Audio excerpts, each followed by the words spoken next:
idea. Yeah. Do you have a presentation? Ooh.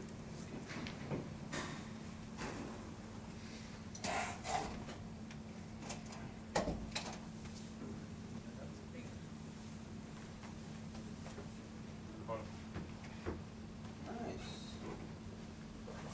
Whoa. How do I run it? You can't see anything else. How do I exit? Stop here. It's a trap.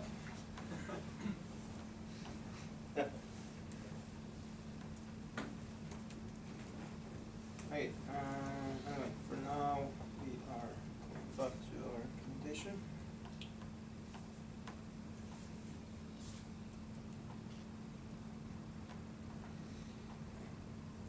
Okay, so we went through the example, and we have one more big theoretical part to go through, not too big, but significant, and then I think we will only have time to go through very short workshop on race conditions, and I'll see how to, maybe we'll have another meeting, or I'll just send out the stuff that I did with the DVCS connector page objects.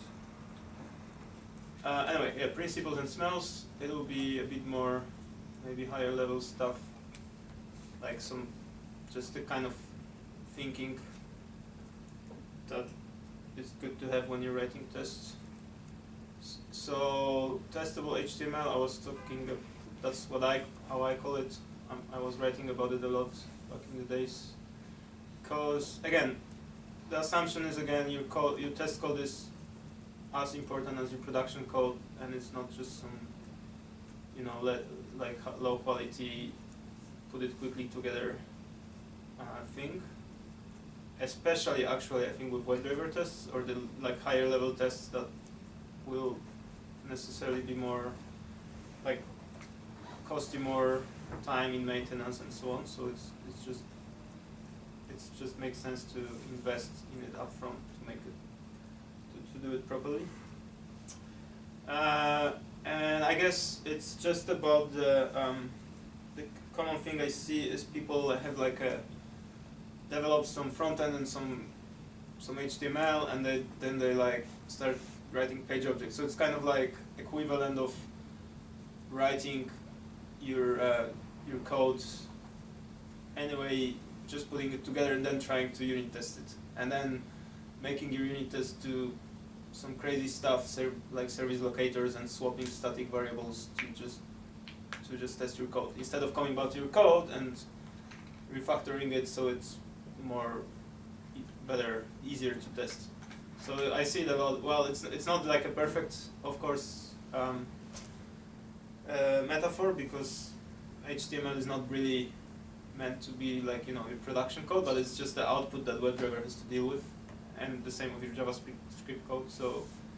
So sometimes coming back and putting some stuff in or changing some things around a bit to make it more testable just makes a lot of sense, rather than trying to introduce some dirty hacks and some weird stuff into your tests, Webdriver tests, to make it work against the HTML that you have. So basically this whole idea here is, step back, think maybe what if I add a CSS class here, or if I add a data star attribute here? Isn't that gonna be easier to test, rather than trying to come up with some unreliable locators, like finding something by tag name, or by some CSS class that half of your elements on your page has, and stuff like that.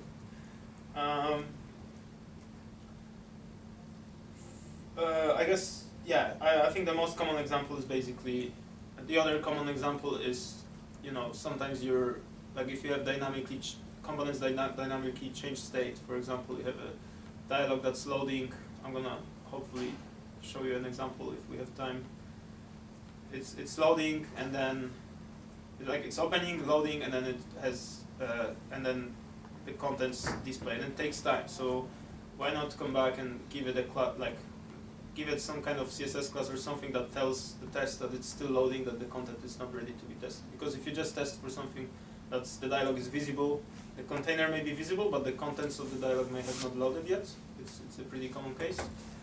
So instead of, or I've seen tests that, for example, go and try to call JavaScript from within Webdriver to, check for some state that's internal to the front end, to the JavaScript. Like they start calling some JavaScript stuff that may change in the future and break your test.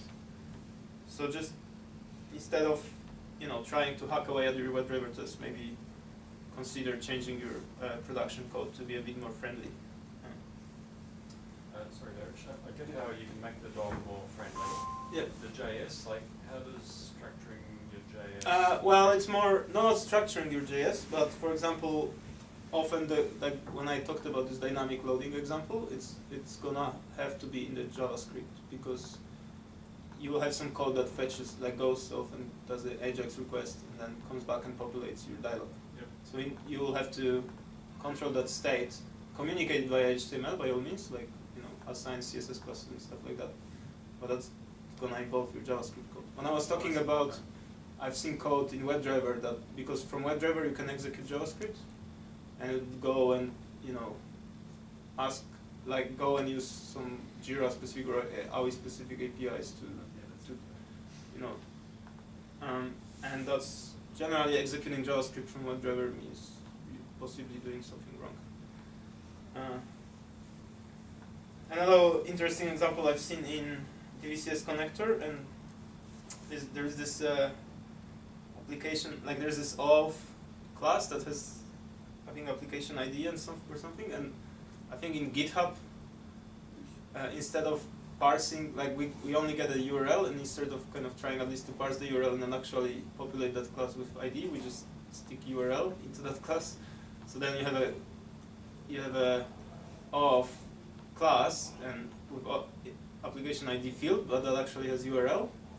And I mean, it's a little bit different than this, but it's just an example where I think someone thought, okay, it's just tests, so why does it matter if I store a URL in an application ID field? But just think about it if you would ever do that in your production code. Just from the maintainability perspective, someone will be looking at this code 6 months later and they will have to figure out what the fuck, why I have a field application ID and it's actually storing URL, stuff like that. So I guess it's just the main message. Be more serious about your test code.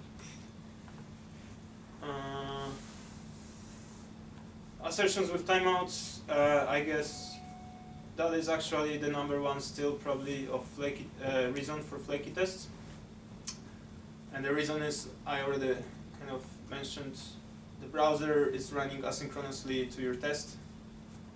So if you execute an action from your test, like say a click, and that click is associated with some event handler in JavaScript, that event handler will run asynchronously to your test. That means your test will not wait somehow until that event handler finishes. So your test just sends a click signal and then it goes on. So if you expect something to happen after that click and you don't wait for it, you just try to check for it straight away, you are basically introducing the race condition.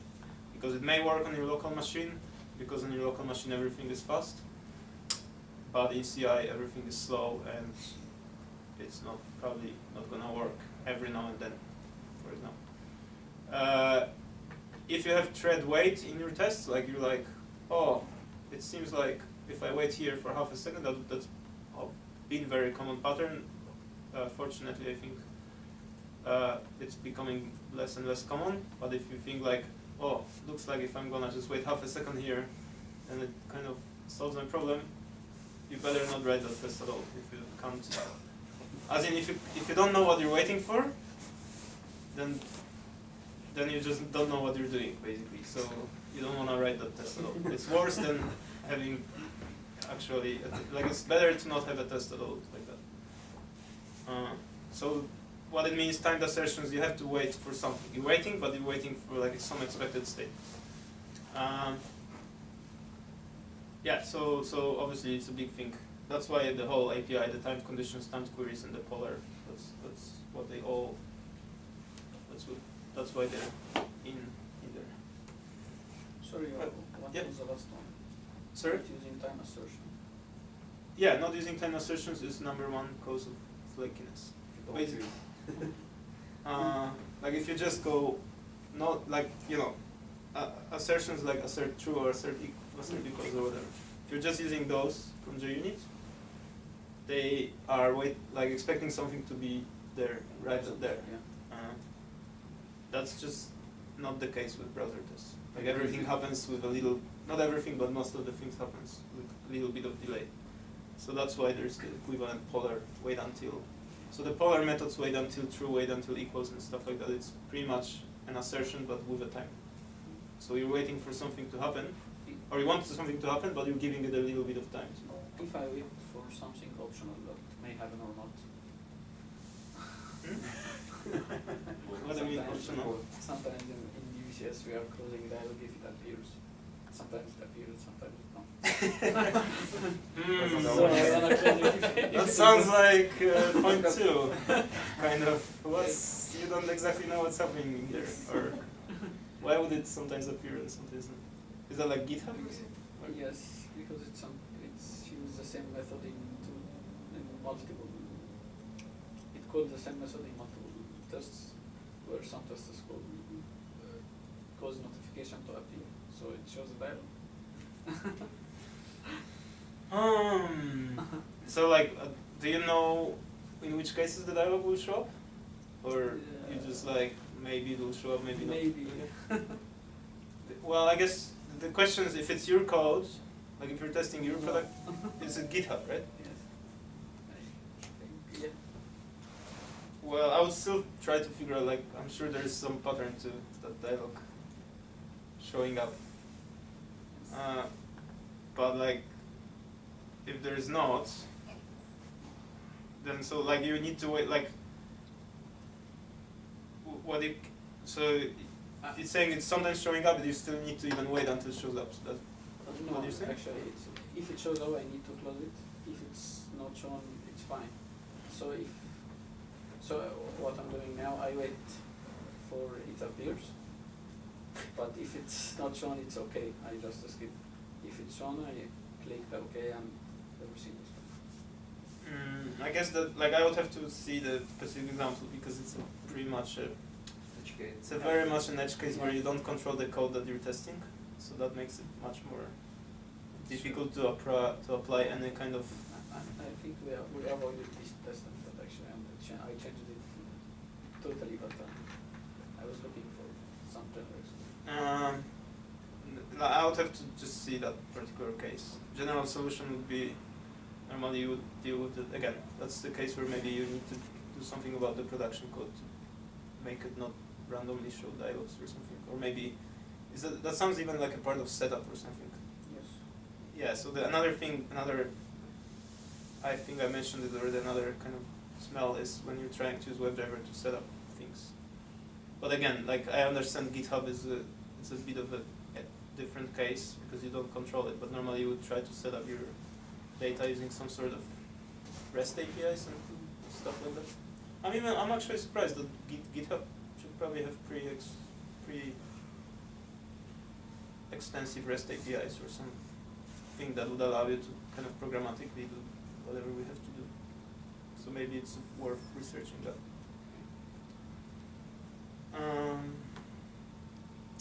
Okay, maintainable page objects. I mentioned, I think, at some point that there's two characteristics to have good tests.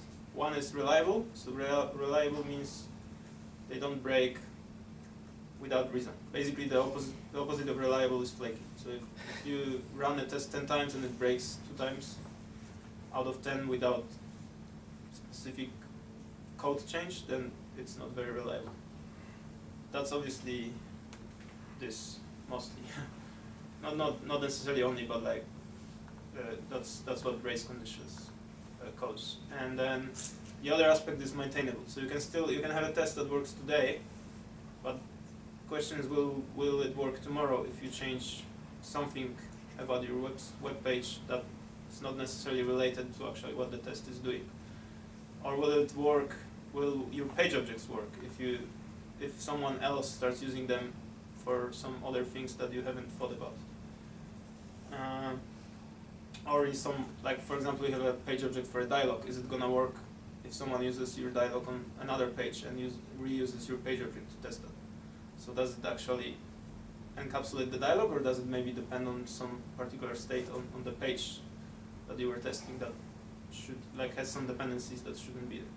Some examples that I know from practice, like in Stash, for example, once we had I think someone wrote a bunch of page objects that assume there's only one form on the page, and then we introduced another form for the quick search kind of drop down, and then 50 tests broke because someone just assumed, oh, there's gonna be one form ever, or probably someone didn't even think about it. They were like, oh, I have a form here, so I'm just gonna locate it by tag name form and be done with it. And that's the case where you're writing a test, take a minute and think about mostly your locators and your assertions, and think whether are they gonna work, if someone changes the page in the future in a kind of not related way. Or for example, typical example tests like I've seen in DCS connector locators, that there's a table and they use to locate a whatever username or whatever, they go TD4. So I'm just gonna go to the fourth column, and that's where the username will be. Well, it just takes adding another column to the table for everything to break. It's about brittleness, really, isn't it? About how brittle your test is. Brittle, it is, to me, it's kind of maintainability, because it works today. Yeah. Like, it's the mindset where I'm just like, oh, it works for me today, but is it gonna work? Like, how likely is it gonna work? In 6 months? But you can also argue it's brittle, but it's also not very maintainable, I guess. Or for example, actually I'm going ahead of myself. I guess so there's two kind of main examples of what I've seen. One is locators, the other one is assertions. So another one I've seen for unmaintainable locators is locating links by link text. I think even in Stash I've seen still people doing that. So you have a link, but like locating by text, but like it just takes a plugin or whatever that's the same link somewhere else with a similar or the same text, and then actually I've long time ago in Jira I had this case where someone added another link in the administration, and then all the tests broke because it was clicking the wrong link. So generally, I guess a more general application of this is don't rely on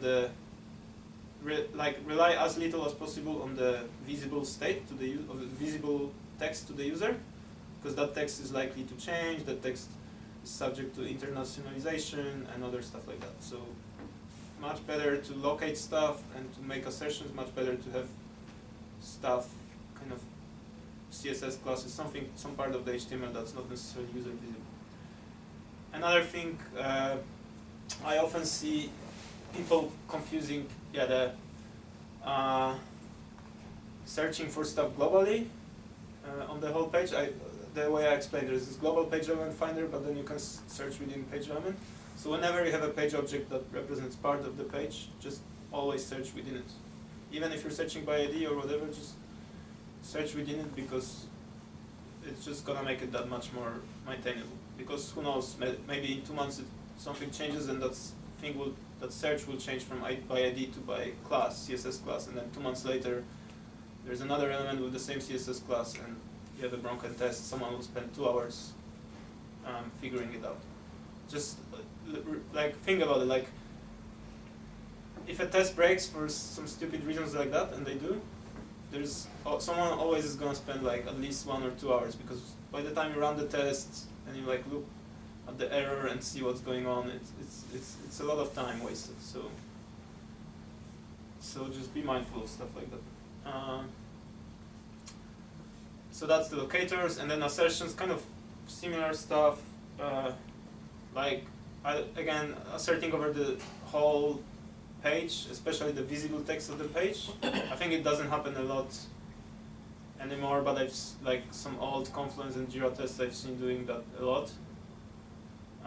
So if you really need to assert, like if you want to assert for some specific error, for example, like there's an error displayed to the user, just first locate the word, like there's usually the AUI message warning or AUI message error or something like that. Just find that element that you're interested in and then at least assert for the text within it, rather than looking at the whole page text.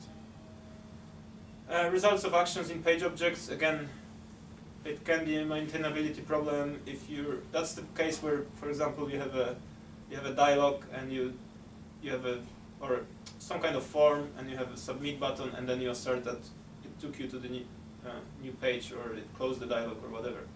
But then someone takes your page object and they try to use it, I don't know, in their test, and they actually trigger an error condition that results in the form being redisplayed to you rather than being submitted, and then they can't use your page object because inside it you have an assertion that actually will break in that case. Again, if you have to, like, if you find yourself doing anything like that, like searching, especially with the locators, if you find yourself, I see a lot of those pretty dodgy locators of just like by tag name and maybe a CSS class here, like just go back and add a CSS class or add a data attribute or whatever you need to find what you need in your in the HTML. So just don't be afraid to kind of modify your production code a little bit if that helps the Webdriver test to be more reliable. And the other thing with assertions, wait until, just to remember it is also an assertion, because basically you're asserting when the page object is created, you're asserting that certain state has happened. So just use it sparingly. Like one example of not using it sparingly is with dialogues. People often create dialog page objects and put a wait until there that asserts that it's open, but that basically means you cannot instantiate the dialog and check whether it's closed, for example. Sometimes you want to. Like sometimes I don't know, like we had a case in Jira where we wanted to test keyboard shortcuts. So we would press a keyboard shortcut and then assert that the dialog did not display. And oops, we could not do it. Well, then I mean, we could do it after we removed the wait until, but it's just an example where like you don't really need to assert for certain things.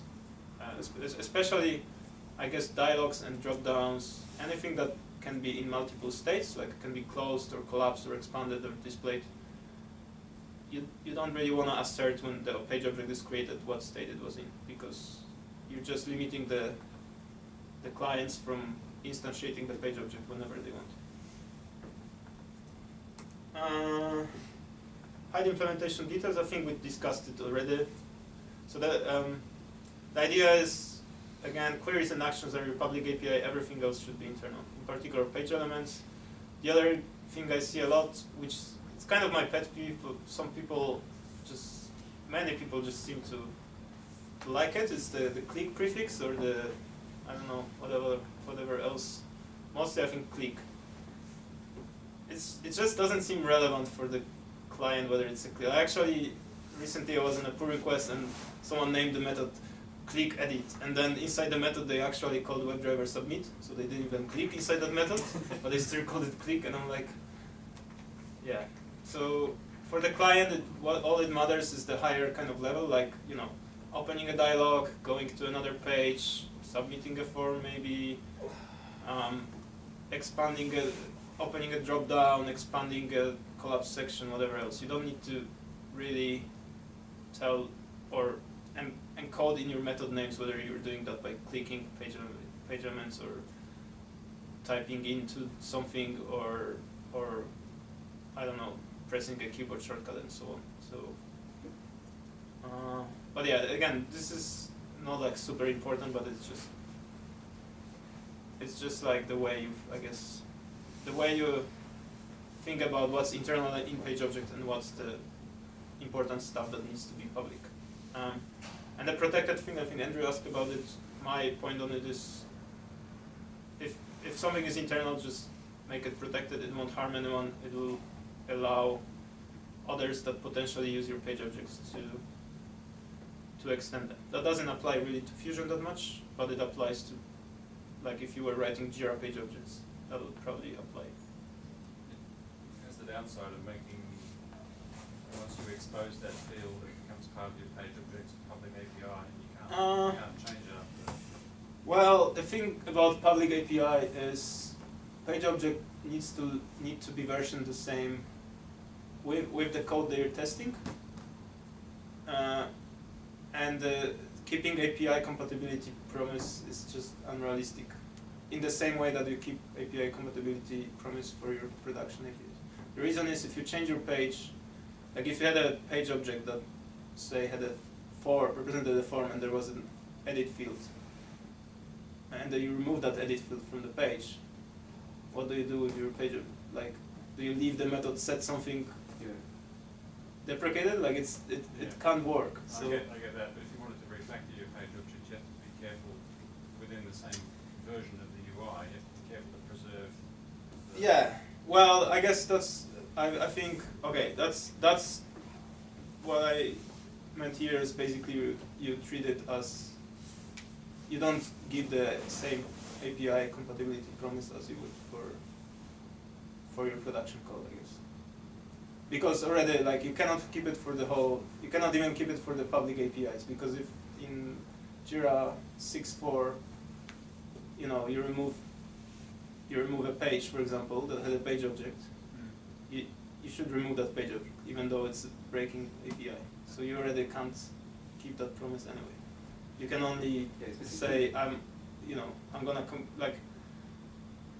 If I was to define a policy for the page object APIs, I would say we'll try to keep all the public APIs, like public methods, not protected, compatible, as long as the tested functionality exists and it makes sense, to have a method, like there is something that this method can do actually with the existing UI. Because the nature of UI is like there's no compatibility for UI, so it's hard to have compatibility for the test code that represents the UI. That's, I guess, my perspective.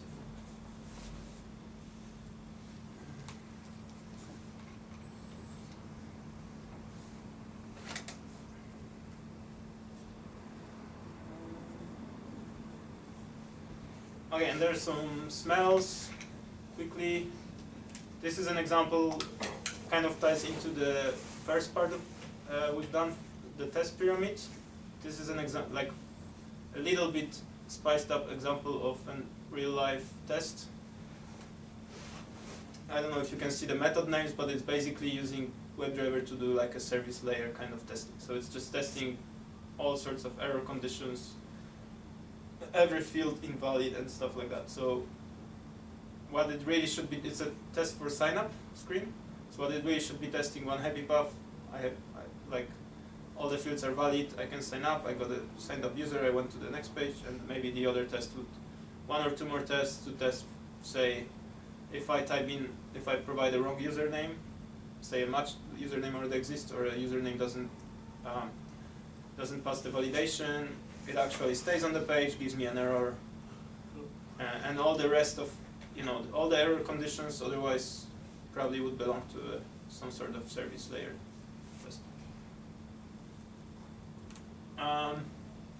This is basically what, like, I just like the quote.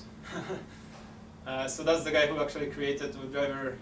He says, like, if you're using Webdriver in your test, you're doing it wrong, which means if you're not writing page objects, if you're not talking to page objects in your tests, if you're just using low-level web elements kind of APIs, you're doing something wrong.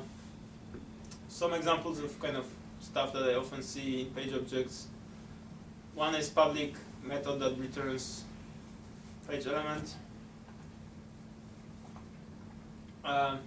Again, clients of your, like external clients of your API are not interested, tests shouldn't ever operate on page elements, so don't give them access to page elements. Don't encourage bad behaviors. Again, yeah, as Andrew kind of said, it's not necessarily about API compatibility, because you can't really preserve it, but it's just about limiting access, like limiting bad behaviors. It's just something you don't want to do, have tests access page elements. And then, yeah, one example of what I often see, click edit.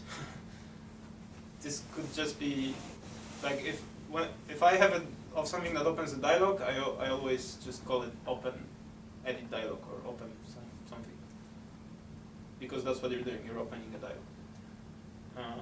Whether you click or you do whatever else, it doesn't really matter. Well, that's it for the principles and smells. Oh, you don't mention JavaScript execution. No, I didn't. But I talked about it. Don't execute JavaScript from your WebDriver test. It's wrong. Yeah, Happy? it seemed code like that. Okay. Any questions, or should we move on to the? We only have 13 minutes. Not much time, but yeah, we'll see.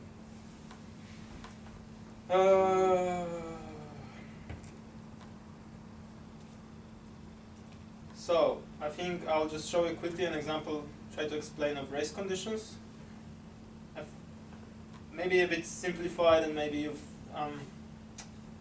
probably you've seen that before, but just to show you how it actually works. So I have this sample dialog here, which is using AUI dialog, and basically,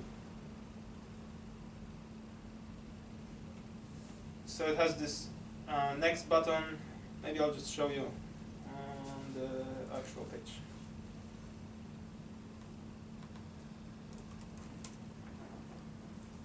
So basically, a quick dialog. It takes you couldn't see it, but it takes 200 milliseconds before it opens, and then I can switch panels, and then I can also go to the next page, and it takes 200 milliseconds. Like, it's simulating, it's kind of doing something, like making an AJAX request or something.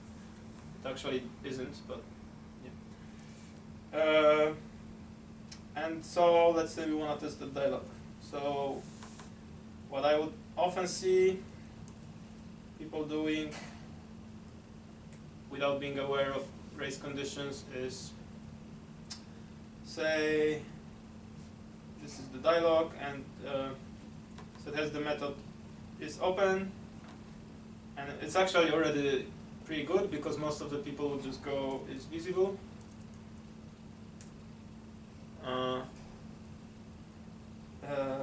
But the problem with is visible, again, if you come back to the dialog,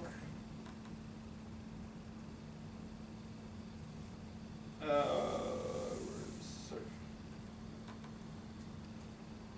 So the dialog is already kind of using the concept that I introduced, like, make it obvious in your HTML what's the state of your page object.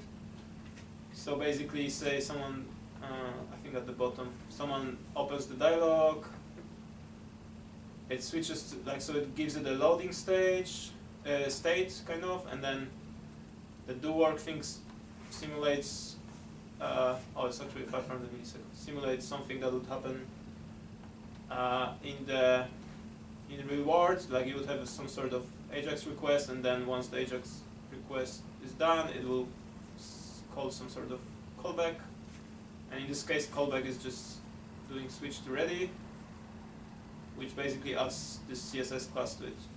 Like in real world, it would actually populate, say, the contents of the dialog.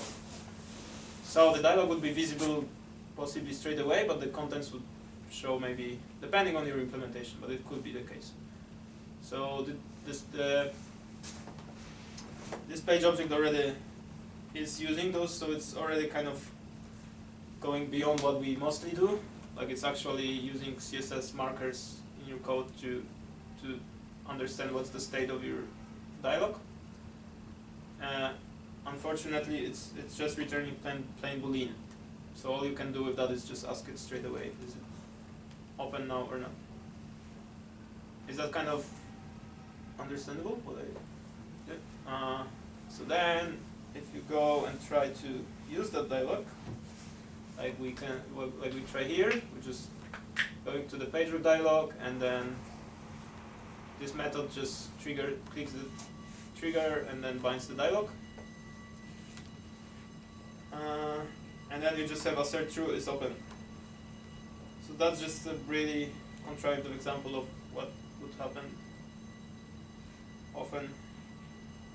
Oh, it's actually bigger now. Yes. And that's what happens. Obviously, because I have 500 milliseconds, I think if we mess around a bit with those numbers here,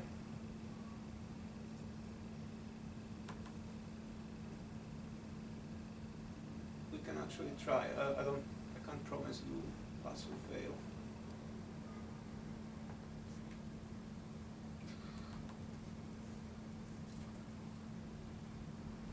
That could pass maybe. So if like say if the time to load the dialog is much smaller, see what happens. It passes. Ooh. Even on your local machine. What about 100? Okay, 100 probably won't pass.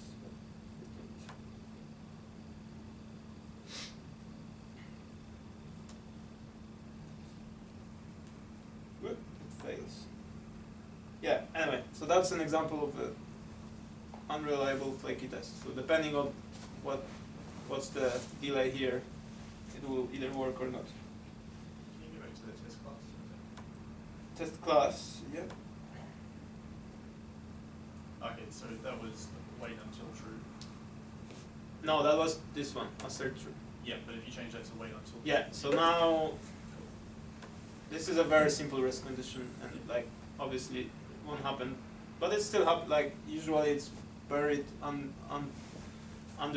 many more layers of JavaScript and shit, and it's not that obvious. In this case, it's pretty obvious, but in principle, that's what often happens. Like you're doing this, but actually the code, like the state that you're setting for, is not happening straight away. It works on your local machine because it's happening within this small timeout that's, before your test happens to execute the next line. But in the CI it's getting slower, and then it just doesn't. And this one is using different dialog. That's has a bit better implementation. So instead of returning boolean, it's returning time condition, and the time condition is as easy as adding this in between your. So before it was just this, and now we're adding the timed thing. So that's I told you that's the timed element, which basically has the same methods as page element, but everything is returning queries and conditions. And then what you do with that, again, as I said, time condition is just a supplier of boolean, basically, if you think about it in Guava terms. And you go back and you have this. So this is basically polar. Polar is the, think about it as the assert. You need assert, but with timeouts. So it has the same, well, not all the same methods, but it has wait until true, wait until false, wait until equals, and then it has the wait until. So if you have any other query, then you can use Humcrest matchers. If you use JUnit assert that, you will know Humcrest matchers. Basically, they allow you to it's like a predicate, basically, something to describe the state that you want your timed query to be in or whatever. So in this case, it's very simple. Basically, we're doing wait until true, and you may ask, what's the timeout? The timeout is again embedded in time condition, and it inherits it from the page element. And the page element is here. Where is it? This guy. So actually what we should do here, because it's a dialog, we can pass in any timeout. Like there's a number of kind of predefined timeout types. For this, just the dialog load, and I showed you the file that that's why does it find it? So there's one default file in Atlassian Selenium. I don't know why I can't find it here. So this one is, so this is the file that controls it. This one is in the DVCS connector. If you don't have such a file in your project, then there is this.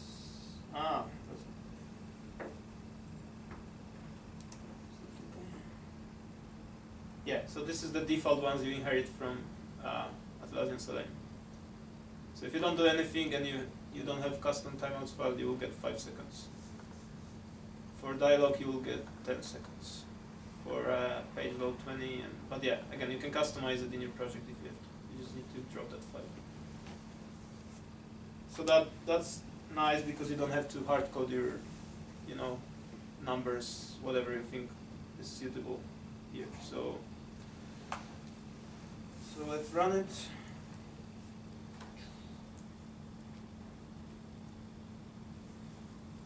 Hopefully it will not break.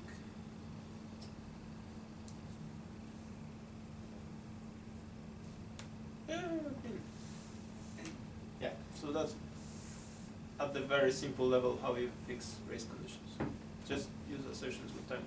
So that wait until true method, does it wait until that timeout has expired and then check, or does it No. poll? So if you see this, Oh, yeah. Yep. polling every 100 milliseconds and checking the state. If it's true, it will return. So that's the other reason. There is no cost, or there is a very small cost to using wait until, even if what you're waiting for already happened, because it will just return immediately and tell you, okay, cool. Yeah. So that's one of, I don't know if that's what people think, but it's not true that it will make your test slower, because it's, well, I guess if you have a problem in your test, and like if there is an error and you happen to be asserting for that error with a timeout, then you have one off cost of waiting for that 10 seconds for a thing that doesn't ever happen. But that's usually only when you have problem, like when you have a failing test, I guess. And that was a very simple race condition. There are sometimes more subtle race conditions. I will just, I don't know if I have time to explain it, probably not. So what can sometimes happen, how do I even start it? Okay, so maybe I start with explaining. If you open a dialog and you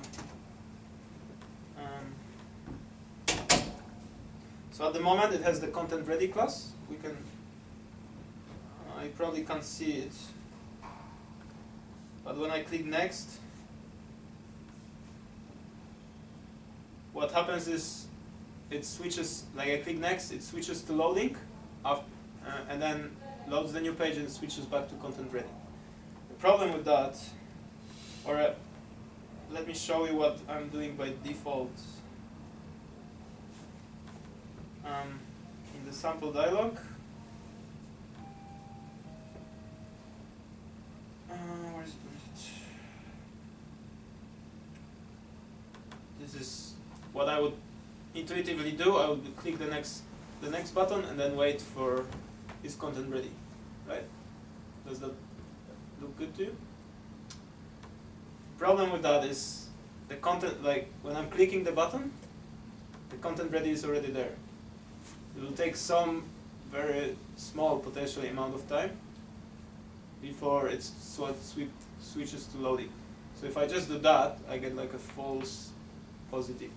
Very limited amount of cases, but I exaggerated this example, I think. So if you see here what I'm doing, I'm actually doing a timeout before I switch to loading. In reality, there would be like probably if you had a well-designed code like this, it would, once you click, it switches straight away, but there's still a little couple of milliseconds before it swaps the class name to loading. So what it means, basically, this could return before the page object even starts loading the page. and there is a, and therefore, so what I'm doing here, basically getting the sample dialog, and then I'm using this method that is doing it wrong, and then I'm checking the current page. But so this is just to demonstrate how to get the false positives. Like normally, how you could, in this case, how you could solve it is just to wait for the current page to be 1. So if there is something on the end state that you can wait for, other than the content ready, you will still be good. But sometimes it happens, I've seen a lot when I think one example I've seen in Stash is we had like a table of commits, and it would, you scroll, and it kind of, it's like an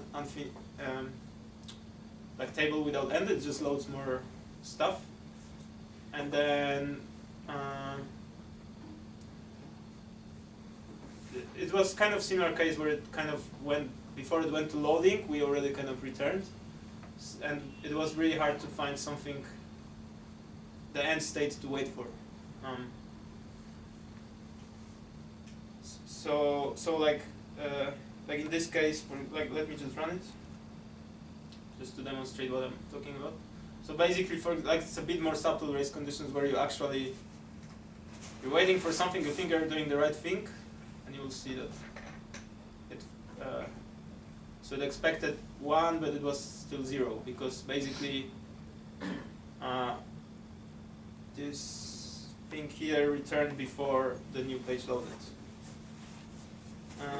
And the one way to deal with that, if you one way, obviously in this case, really what you should do is, this should be a, so it's already a timed query, I can show you.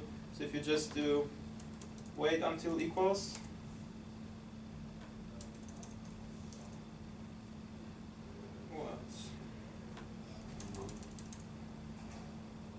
that should fix it already.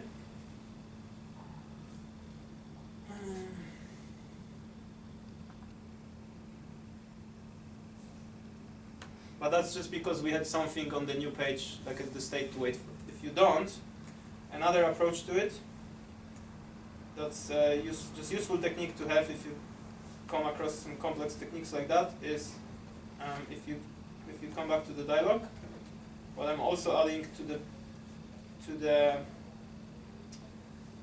the container is this data last updated.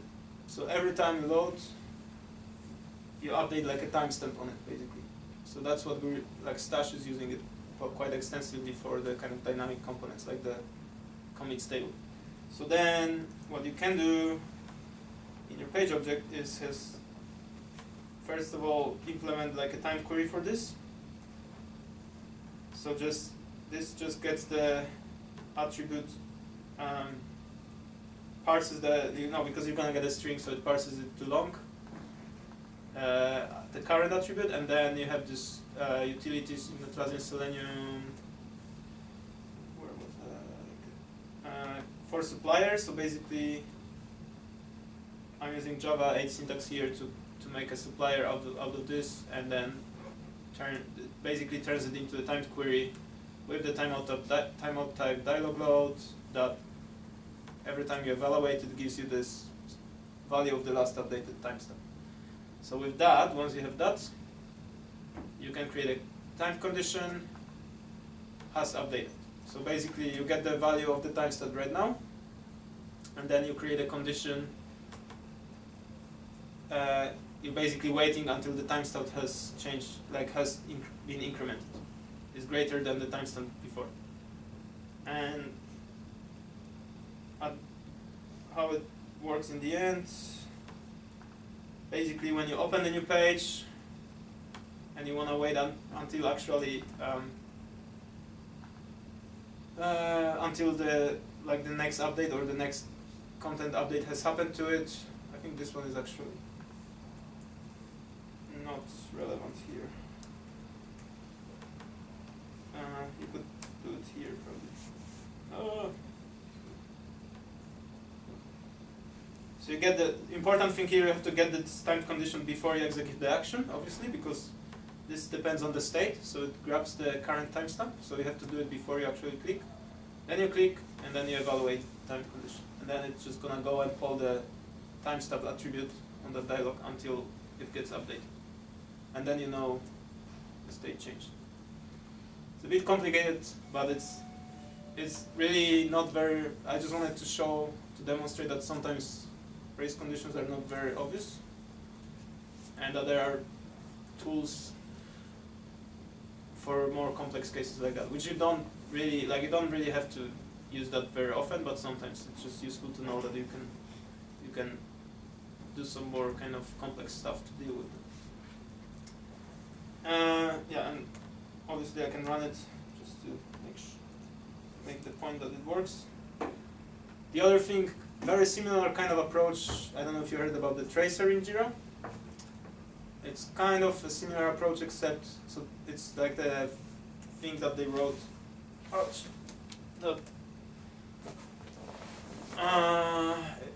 It's a similar concept, but it works on the level of JavaScript events. So you need some, I think it needs like a dev mode thing in your JavaScript to catch all the events, I think. And then it has kind of like checkpoints. So if you want to wait until some event happens, you can get a tracer for that event, kind of like start it, and then basically has a method to wait for until like specific event happens. So it's something similar, except again, in here we used HTML and just the last updated attribute. You could as well use the tracer, and then you would have to raise events before the dialog before you swapped it, or after you loaded a new page, you would have to publish an event in JavaScript that new page has been loaded or something like that. So it's just an alternative approach. I don't like it that much because it requires something like a dev mode thing running in your application for your tests. So you couldn't use it for GitHub, for example. But yeah, it's just a similar concept. Okay, I think we're running out of time. I mean, we ran out of time already. Any questions about the race conditions? Those samples I will give. Yeah, there are actually. There's a last slide that I wanted to, because Patrick said there must be a summary. So that's the summary. If there are 3 things that I would like you to take away from this is treat your test code seriously. Think about how to just always think about the reliability and maintainability. So is it not flaky? Is it not gonna break in 2 months because someone else changed something else? Obviously you cannot think about all cases, but just generally think about your tests and page objects from that perspective. And then race conditions, why they happen, and some tools to deal with them. And then